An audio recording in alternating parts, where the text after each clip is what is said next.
इस बीच एक बड़ी खबर, अमेरिका ईरान के बीच जंग पर यह बड़ा अलर्ट। बड़ी खबर, सिर्फ 3 घंटे पहले ईरान पर हमले रोक दिए गए हैं। हमले के लिए तैयार थी अमेरिका की सेना।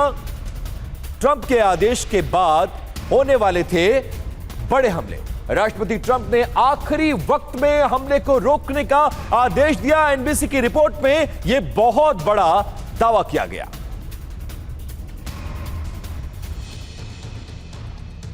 अब आपको हम बताते हैं कि आखिरकार ईरान पर यह हमले कैसे रोके गए और दावा क्या था, वो जानिए। Super exclusive report. दावा यह है कि अमेरिका ने सिर्फ 3 घंटे पहले ईरान पर हमले को टालने का आदेश दिया।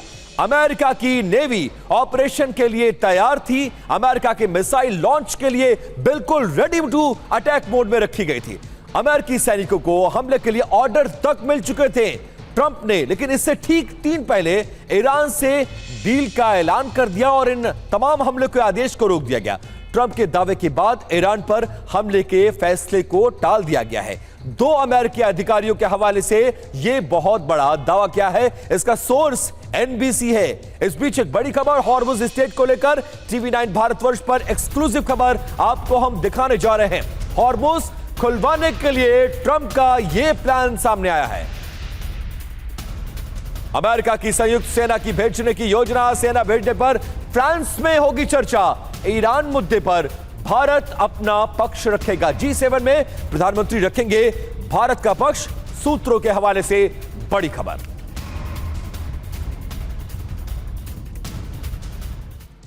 और हॉर्मुज को खुलवाने के लिए ट्रंप का प्लान बी क्या है, वो हम आपको डिकोड करने जा रहे हैं, आपको समझाने की कोशिश करते हैं। ट्रंप का हॉर्मुज प्लान बी जान लीजिए।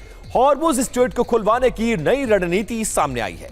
कई देशों की संयुक्त सेना और उनका प्लान पूरी तरह से तैयार है। फ्रांस में संयुक्त सेना बनाने पर चर्चा की जाएगी। 16 जून को ईरान मुद्दे पर फ्रांस में मंथन होगा। भारत का रुख बहुत महत्वपूर्ण है।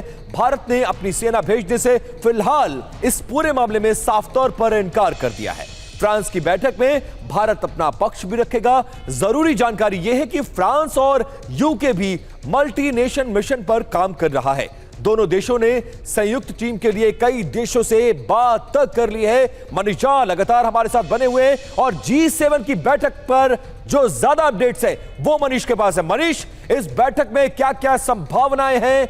भारत किस तरह से अपना पक्ष रखने वाला है और क्या अमेरिका और ईरान के युद्ध के मद्देनजर इस बैठक में कोई बड़ा फैसला, कोई बड़ी अपडेट की संभावना और उम्मीद की जा सकती है?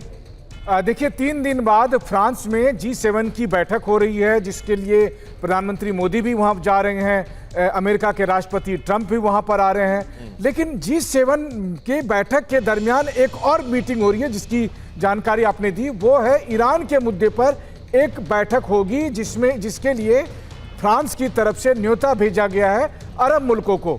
उसमें सऊदी अरब है, कतर है, इजिप्ट है, यूएई है, इन सबको बुलाया गया है। और जब ईरान के मुद्दे पर बैठक होगी तो दरअसल फ्रांस, ब्रिटेन और अमेरिका इस बात पर काम कर रहा है ट्रंप के कहने से कि हॉर्मुज स्ट्रेट को खुलवाने के लिए जो अभी नेवल ब्लॉकेड है, अमेरिका अपनी नेवी को हटा ले, उसकी जगह मल्टीनेशन एक वहां पर फोर्स वहां पर मौजूद रहे जो निगरानी करे हर जहाज के आवाजाही को, ताकि आईआरजीसी से दिक्कत ना हो।